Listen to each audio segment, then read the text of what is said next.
嚟參加乜嘢工作坊，同埋你做咗啲咩啊？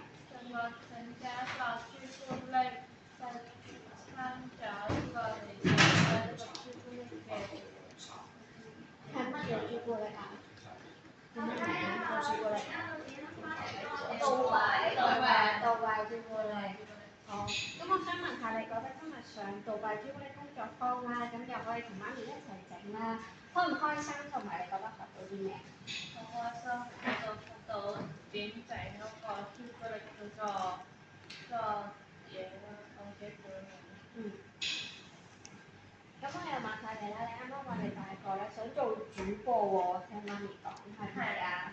可唔可以講下點解你大個想做主播嘅？因為我想試下拍唔同嘅片啦，想俾大家認識下，咁多啲片可以俾佢哋我見你啱啱都好快手喎，整朱古力，咁都知你一定係一個學嘢好快嘅人，所以冇問題嘅，你一定做到你自己想做嘅嘢嘅，加油！